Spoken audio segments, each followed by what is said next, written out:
Welcome to Behind the Muscle podcast. Today's guest is an IFBB Pro bodybuilder.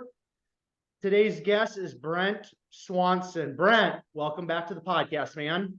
Well, thanks for having me. This is our second go around, so it's always great to chat, and I'm looking forward to the chat we're going to have right now. So for sure. And this is actually our third go around, Brent. So yeah, we have nationals, Indy, and then today. Yes. Yep. So yeah, number 3, man. You're in a select group that has been on Behind the Muscle podcast more than twice. So awesome. I love chatting with you, man. You're one of the good guys in bodybuilding. So it's always my pleasure. Now I want to kind of talk a little bit about last year's Indy Pro, because I had you on right before Indy Pro. I don't think we caught up after in terms of being on the podcast. So you ended up getting 5th place at the Indy Pro last year. Why don't you talk about that experience, and then we'll kind of go from there, Brett. Yeah, so obviously I'm honored to be on here and having me. So thank you for that. But yeah, so Indy last year, our whole goal was I just wanted to be as conditioned as possible to make my pro debut. You know, I just think it's really important that you go out there looking the way you want to look, and definitely suffered a lot for that one. And it's just really funny because, you know, in bodybuilding, unless you're just a narcissist, which I hate using that word, so I think it's overused a lot, but you know, you always don't think you're that good. Like I always do, like just think in my head that like you suck, like you know what I mean. It's just very, especially in show prep, it's just never enough. So you know, I was going into it, and it's very close to my hometown, Decatur, Illinois. I had a lot of people coming to it. I had no idea how I was going to do. Sometimes I'd look at myself and think, oh, I think I'm going to be halfway decent. And other times I'm like, I'm going to get smoked. I'm going to get dead last. You know, so you have all those emotions going on, and the mental aspect that a lot of times, you know, the mind plays tricks on you in prep. And it was so funny too, because I had asked the promoter, Dave Bowers, who's a really good guy. I even asked him, I said, hey, are just like the top 5 or top 10 posing, or is everybody posing? Because I had a lot of family coming, and I didn't want to be like, hey, you might want to wait to buy the night show tickets because I don't know if I'm going to be posing at night. You know what I mean? Because you just never know. Pro debut, I mean, and I hadn't been on stage since 2020. So I really didn't know. So, I mean, I knew I looked the best that I could at that point in time. And then, you know, but you just never really know till you get on stage. And, you know, I was on cloud 9. I didn't really in my head think that I'd be in the top 5. But then, you know, looking back, like I deserved that. It's not like I didn't deserve it, but just in my head going in, like that wasn't my goal. But then to be in that top 5 and at my first pro show and being the money, and then, you know, the 4 people ahead of me were all former Olympians. Like, I'm a big fan. I'm as much of a fan of the sport as I am an athlete. So, you know, to be next to guys who've been in the Olympia numerous times and being that call out, mixing it up with them, was just a big honor. I mean, like, I could have been happier for that day, and that my hard work had paid off, and it was just a really good feeling. So, got done with that show, and you know, at that point in time, I didn't think my physique could be that much better. So I was like, yeah, I could compete, maybe like try to do the same thing. Or, you know, I could kind of shut it down and just try to get better for this next year, which is what I wanted to do. So yeah, that's kind of was in the decision making of only doing one show last year, because honestly, top 5 first show, pro debut, like I didn't see getting much better than that. So you know, that's kind of where we are right now. Okay. Now, if I remember correctly, did Blessing win that Indy Pro then that you made your debut at? Yeah, so it was Blessing, and then it was Charles Griffin, and then it was Max Charles, and then Justin Rodriguez, and then myself.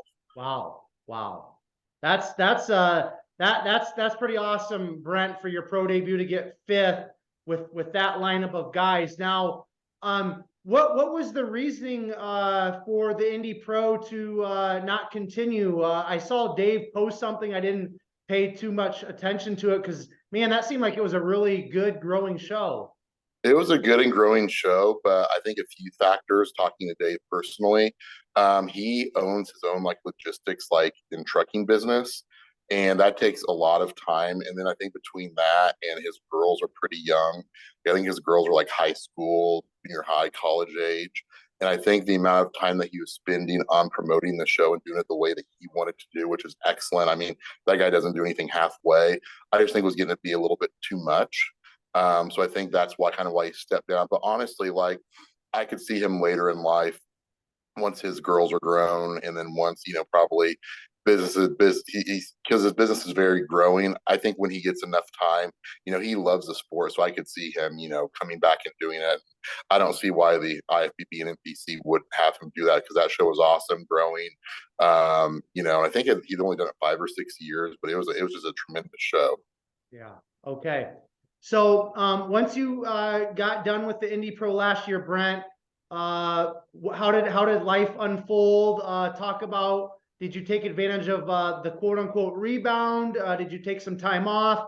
And then talk about when you kind of got into preparing for the New York Pro. Yeah, so I got done with Indy, and I'm somebody that, like, even when I'm done competitive bodybuilding, I'm always going to be in the gym every day of the week. My nutrition is never going to not be on point. So, you know, especially, as you start to fill back out and gain more weight, that's the optimal time to actually accrue muscle, because you're getting an influx of calories that your body's not used to, and those cells start increasing and increasing, and it's just a good way to grow. So I definitely was eating. I obviously didn't get too fat. I never get really too far gone, but I was pushing the calories. My training was good. I felt good. And I want to say I maybe took that Sunday off coming back home from Indy. Driving back home was about a 3-hour drive, but Monday I was back in the gym, and just trying to make myself a better bodybuilder.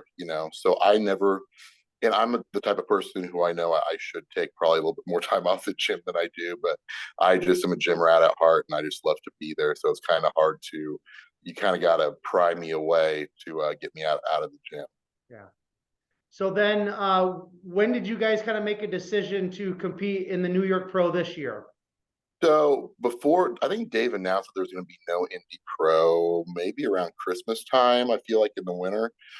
So my goal, because I love the show, and we could drive, my family could be there, because when you do the national shows, like I've been doing the national shows for years. I mean, those are always usually on the coast, Florida. You got Vegas, you got Pittsburgh. It's kind of hard for family to come. So I was like, man, this is great. Like my friends and family, it's a short 2.5 hour drive. Indianapolis is a great town. But I was just planning on doing that again, because I had a really great experience, and save on some travel. Because anytime you can drive somewhere versus flying, it just makes it so much easier. So I was going to do the Indy Pro, and then come to find out there's going to be no more Indy Pro. So I thought to myself, I like to compete during the springtime, just because in the summertime, I'm a school teacher. I like to enjoy my time that I have off. We've got a pool and a boat. And I'm the type of person where when I'm in prep, it's like, I feel like I'm in a jail cell, honestly. Like I don't do much of anything because I don't have the energy, because you go do extra things that takes energy, especially at the end of prep, that you don't have. You just don't have it in the tank to do.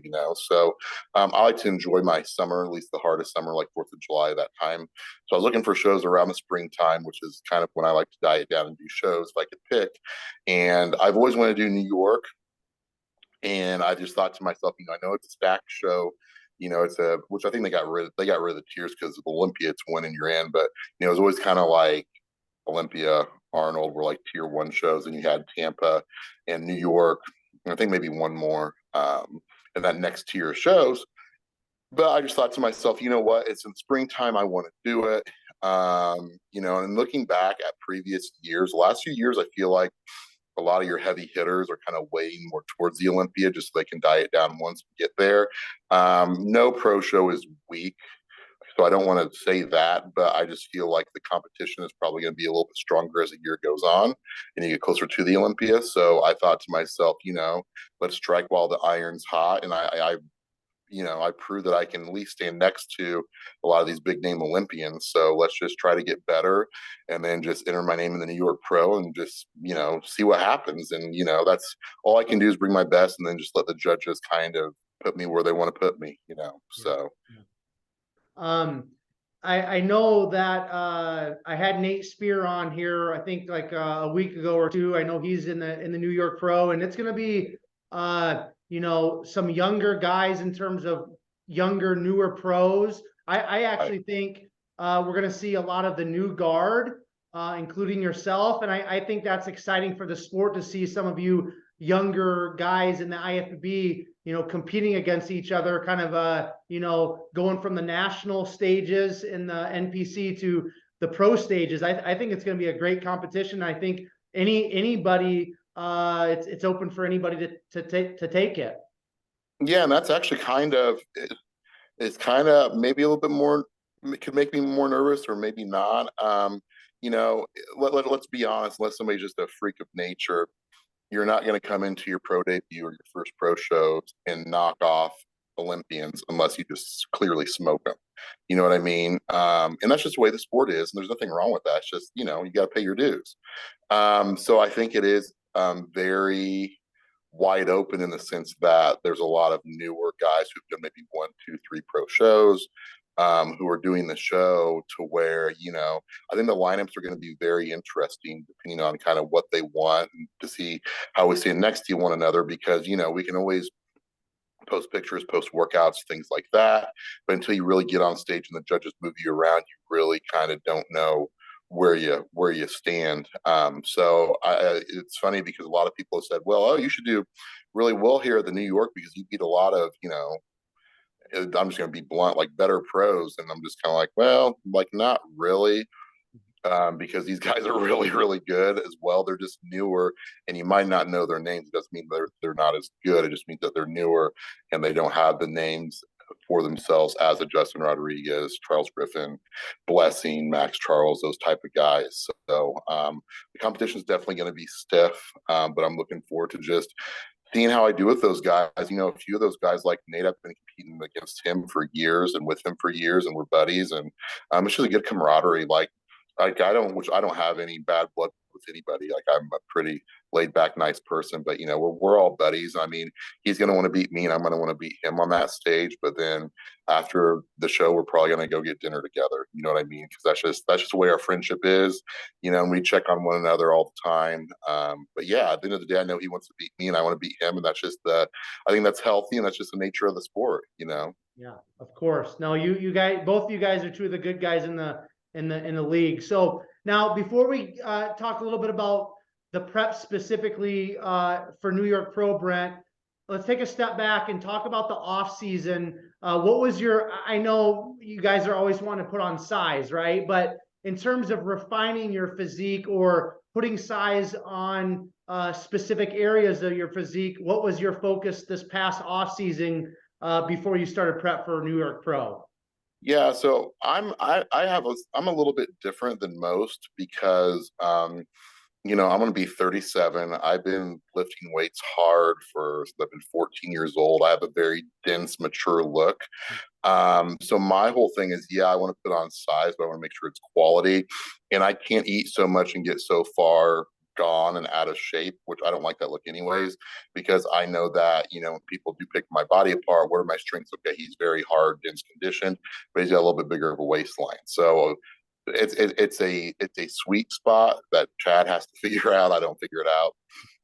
To pushing my body and to pushing the food enough to where I am growing, but not too far much to where I'm getting distended and I'm putting, you know, making my waist blockier and bigger. That even comes down to a lot of the exercises that I pick. You know, I can remember in my early 20s, I would squat super super heavy, low reps, deadlift, all that stuff, right? Well, what does that do? Does it make you strong? Of course, it makes you strong.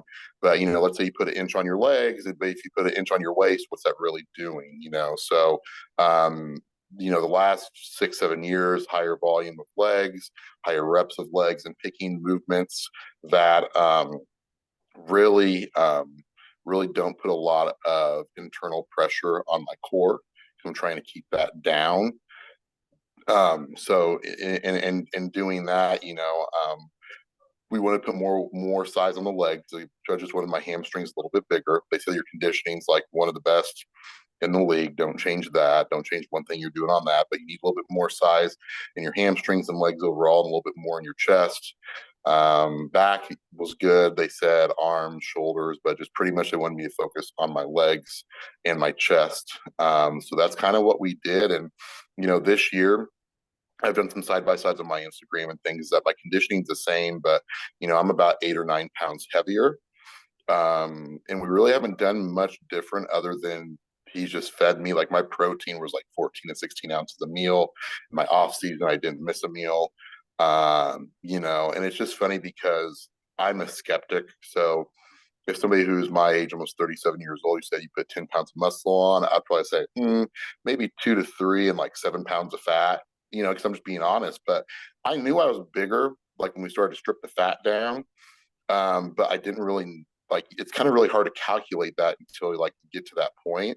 And then I was like, wow, like my scale weight's actually quite a bit heavier.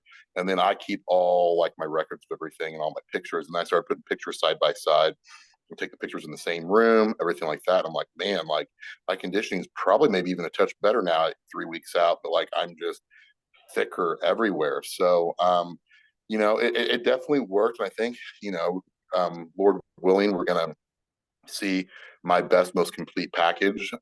So I'm just really excited about that. And at the end of the day, if I can bring my best to the stage, yeah, I want to win, be in the top five, whatever. I want to do the best that I can humanly do. But as long as I do my work and that we don't miss anything as far as the peak and everything like that, and I come in the way I want to come in, like that's all you can control. You can't control your placings, you can't control the call outs. You just have to control everything that you yourself can control.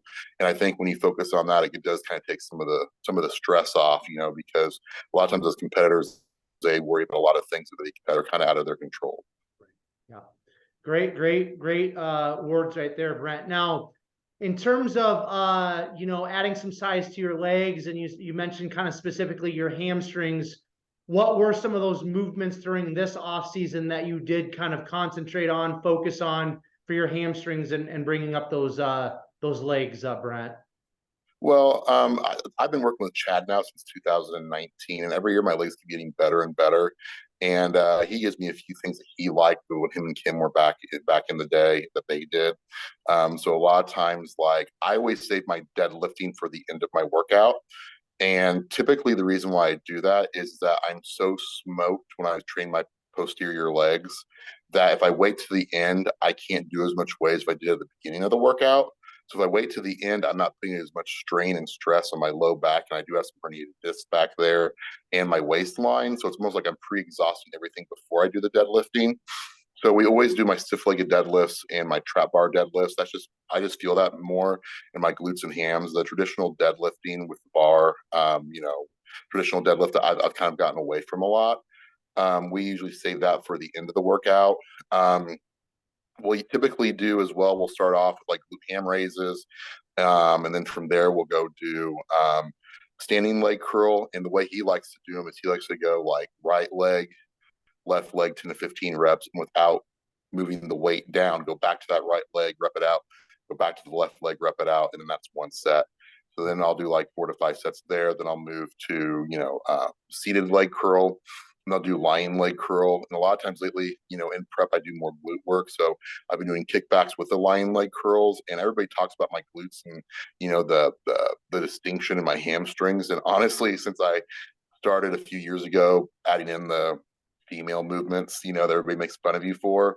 It works, man. It has definitely worked because I feel like it just refines a lot of that area. So, I'll do the kickbacks. I'll do glute drives. I'll do abduction. I'll do adduction. A lot of the things that people make fun of, guess what? It kind of fills in the gaps from, your traditional, deadlifts and, lunges and leg curls and things like that. So, I always train legs twice a week. So I'll have like a glute ham day and I'll have a quad based leg day. And that just kind of works good for me.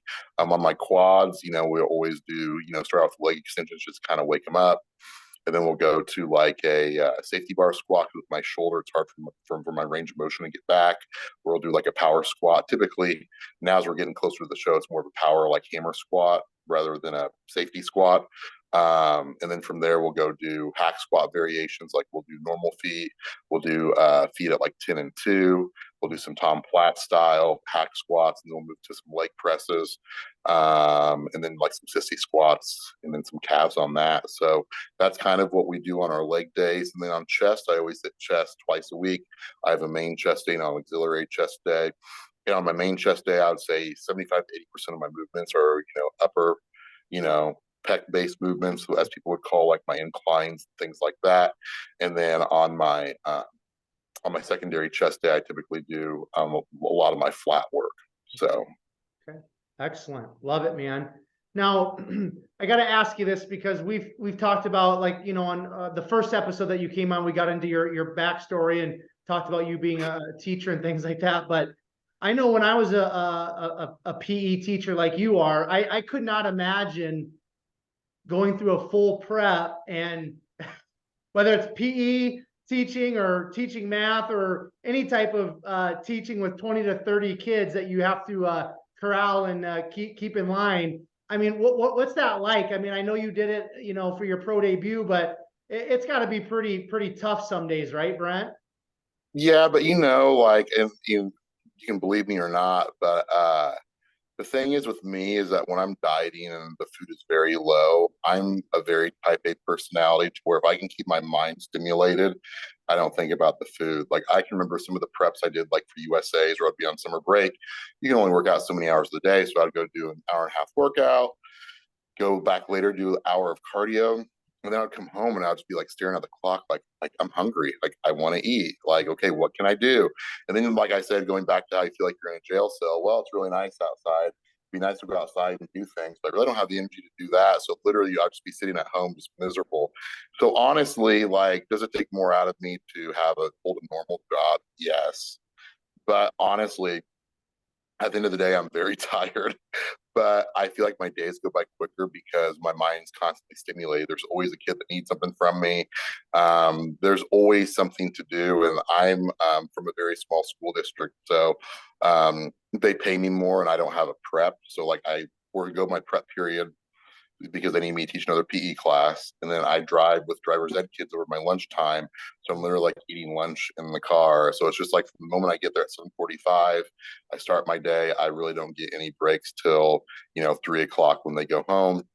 And then I stopped doing as much like in-person personal training because honestly, I just got burnt out. Um, we in our family we have some health issues, so I got to be home to let the dogs out and things like that. I still do my online stuff, but so typically I'll go home, hang out with the dogs for a little. It's about a half-hour commute, so I'll go home and hang out with the dogs, take a nap till about 6 o'clock. I'm just drained, and then by the time I get to the gym at 6:30, then I'll be at the gym from about 6:30 to 9 o'clock at night. Come home, get all my food prepared for the next day, and then watch a little bit of TV, catch up with the wife, and then I'm usually in bed by like 10:30, 11, and then wake up and do it all over again. But it sounds crazy when I talk about it, but honestly, I'd rather have it that way than me living the bodybuilding lifestyle and, working out for 2.5 hours a day than just sitting on my hands. Like I can't do that. So, and plus I know there's a life outside of bodybuilding. So I'm getting toward the end of my career. So whenever I do call it quits, like I've been teaching since I've been 20 years old. I can retire when I'm 55 with full benefits. I've got my administrative license to where I can be a principal. So I'm not going to step into those kind of roles. So I'm done bodybuilding because time wise, there's just no way. But I'm kind of thinking about setting myself up now for the future. And I'm honestly glad I've worked through all of this just because I think I'd drive myself nuts if I was at home all day, all alone.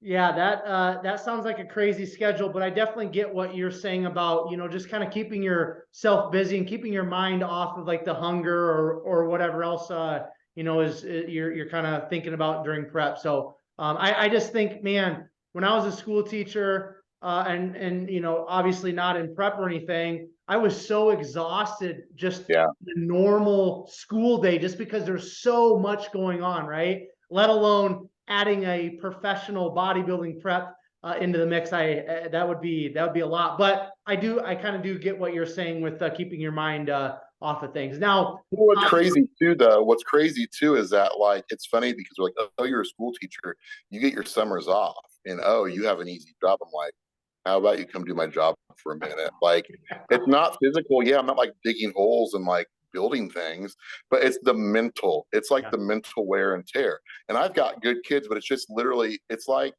the way I describe it is that having a kid literally just poking at you all day long needing something, because somebody constantly needs something, no Yeah. matter if they're high school, junior high, the little ones are the worst, constantly needing you. And then that just drains on you. And Oh especially I yeah. don't have a break. So it's a mentally draining.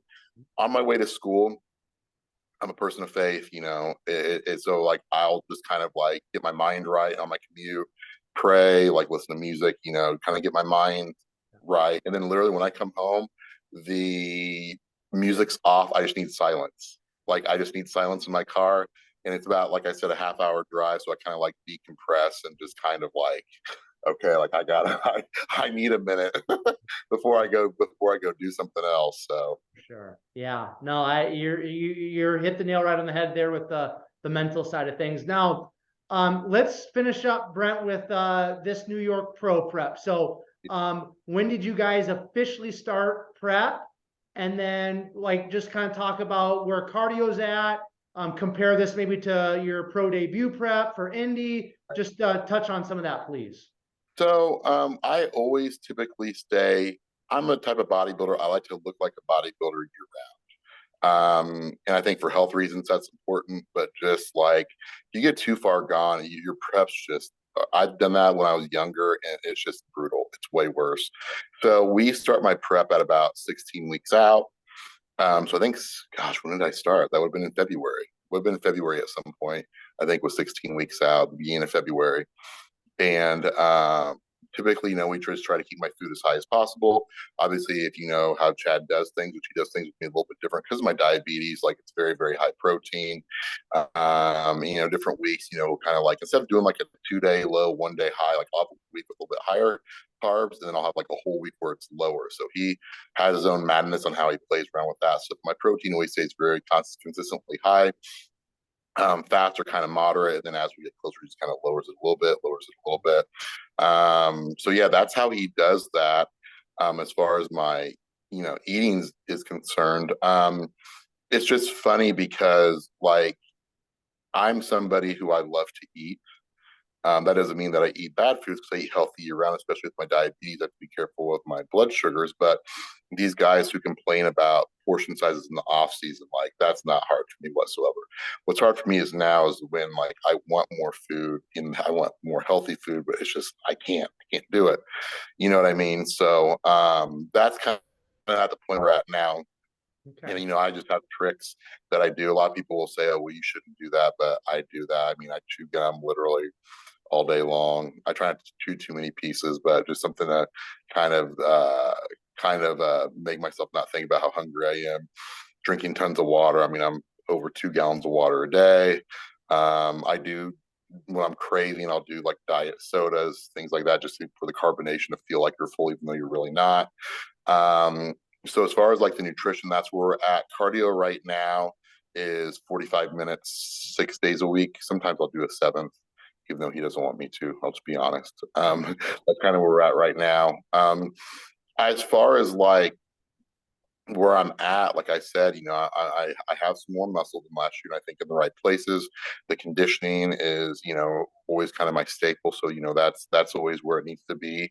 And I feel like I'm just like in a really good spot. I'm definitely suffering, but it's just I think as you do a contest prep, you just can't get ahead of yourself. So, we're 18 days out. If I think about 18 days, I'm just like, oh, like, I don't know, you know what I mean? But it's just like, when somebody climbs Mount Everest, they don't think about the top at the bottom. They just think about one day at a time. So just one day at a time, one day at a time. And, not to steal Hunter Labrada's moniker, but just win the day. Do the best you can that day, make it perfect, reset, do it again, do it again. Then you have those days stacked up, and then you're like, wow, like it's been this long, like we're doing really good, So that's just kind of where we're at with prep. I'm really excited because as a fan of bodybuilding, I've been a fan of bodybuilding since I've been a boy, reading the Flex and the Muscular Developments and reading about the New York Pro. That's one show that I've never even attended. So just to even like go there and like compete on that stage, like, because that was one of the most prestigious shows that there is.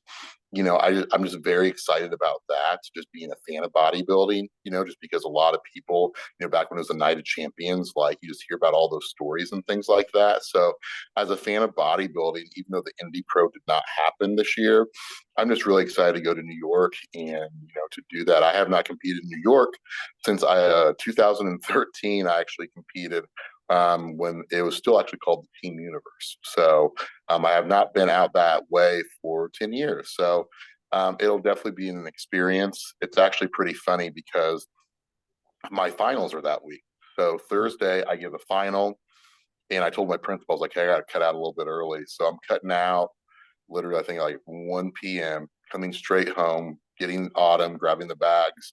And then we fly out of St. Louis like at 6:30 at night on Thursday night. And then I don't like leaving that late, but our prejudging, like men's prejudging, like doesn't go on till like 2 in the afternoon. So it's not like I have to go be on stage, the first thing Saturday morning. So as long as we get there in one piece on Thursday night late, like it'll be okay. But it's going to be a whirlwind. And could I have like called in, faked in like sick? Yes, but they're gonna know what I'm doing. Number one, number two is like I got to give a health final. Yeah. So yeah, so that's just trying to balance both lives. So we're just trying to balance both lives and just be the best that I can. Luckily, I'm not somebody. I've done this enough to where I don't really hold much weight on a flight, and plus it's only like a 2-hour flight, so it's not like I'm going across the country. So hoping that everything goes okay with that, but it's definitely going to be until I get to the hotel, it's going to be a little bit of a rat race. Yeah, it sounds like it. Now, we kind of mentioned earlier the competition. Is there anybody specifically that you're looking forward to stepping on stage to compete against? And if it was up to you, you would actually beat them. I asked Nate Spear the same question. Oh, really, Nate? So I love Nate. I think the scoreboards, I've got 2 on him and he's got 1 on me. And I knew it was pretty close when I beat him. I turned pro at national, so I know that he would love to beat me. Obviously, I love Nate and I have respect for his physique, but the competitor in me, I want to beat him again, because then if it's 2-2, then I'm not going to have the upper hand on him. And I know that sounds stupid and we'll laugh about it, but yeah, him.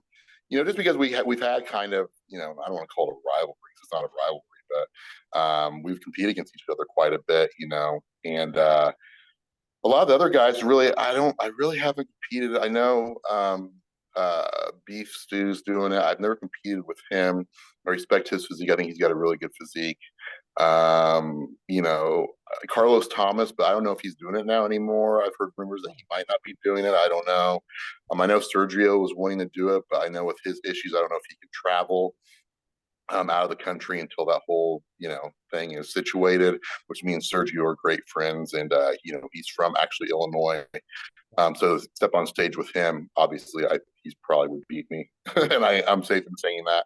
But just to step on stage with him would be really fun. But it'll be interesting to see the names that actually officially come out with. I know there's that Coach Little Joe from Canada. He's doing it. And there's a lot of different physiques that are doing it. I know Tony O'Burton's doing it, and he's, his shape is like crazy amazing, but I know he's actually kind of on the smaller side.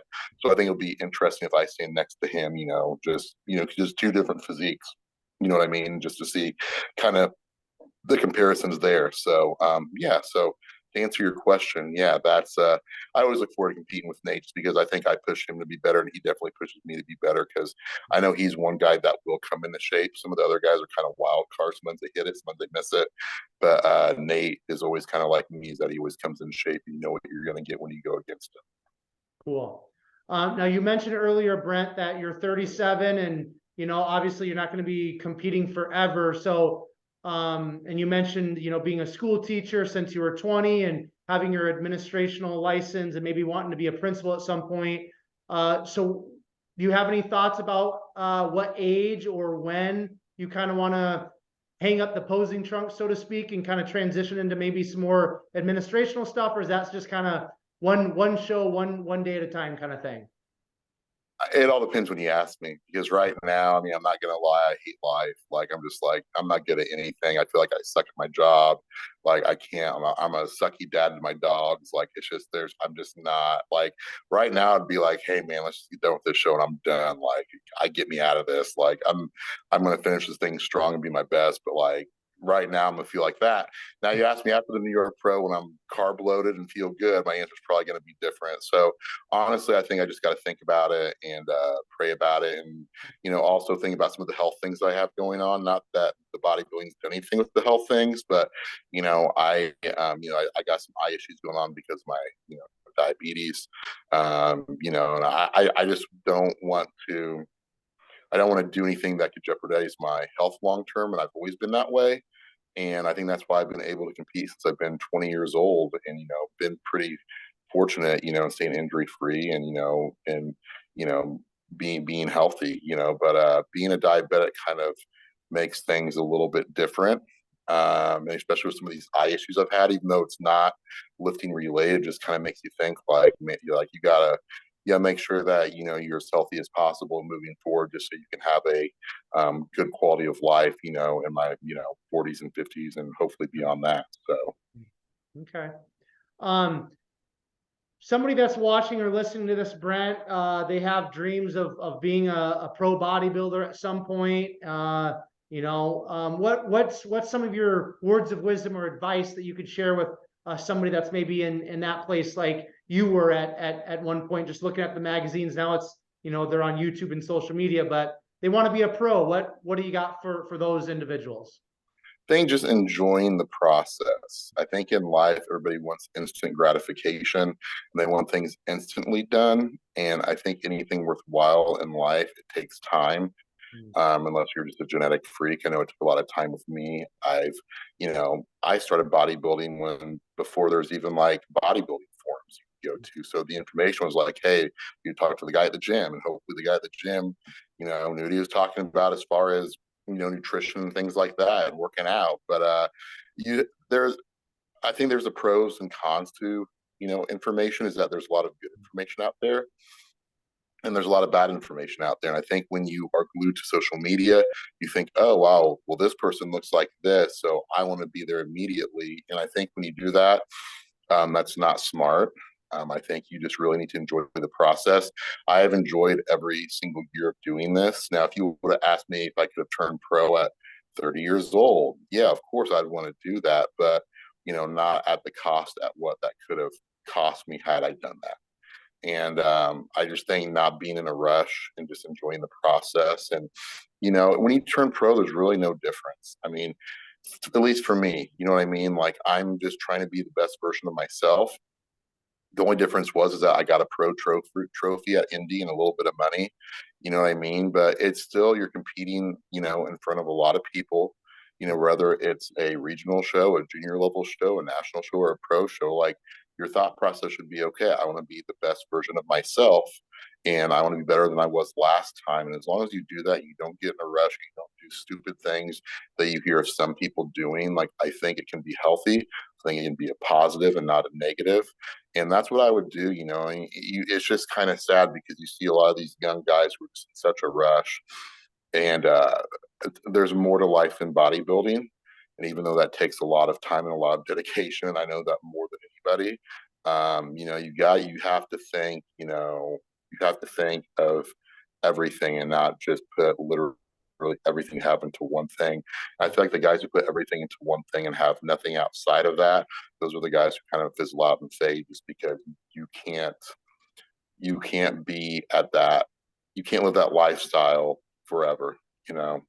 So those would be my words of wisdom. And to get with people who know what they're talking about, there's a lot of good reputable coaches out there. Get with a good reputable coach. Talk to clients they've worked with.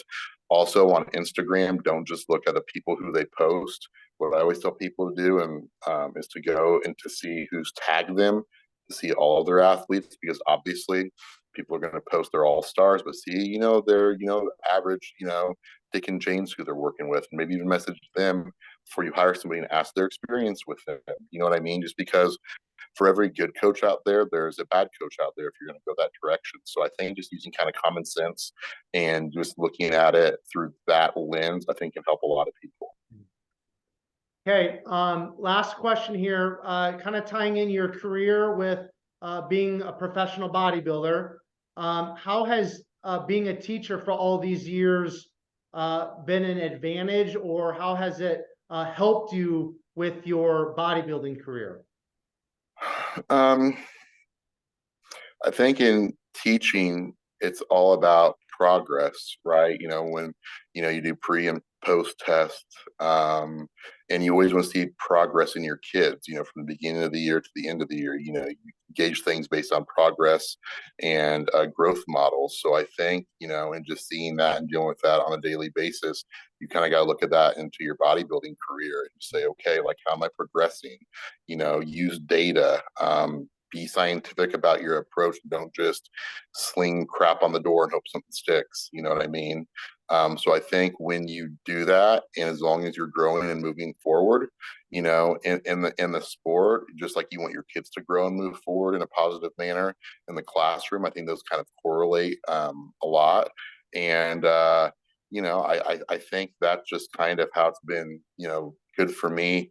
And I'm glad it kind of gives me, in a way, it doesn't give me a break though, because I teach high school physical education, driver's ed, and health, and all of our PE classes lift 3 days a week, and then have a game day, then have like a calisthenic day where they run the mile or do stations or whatever.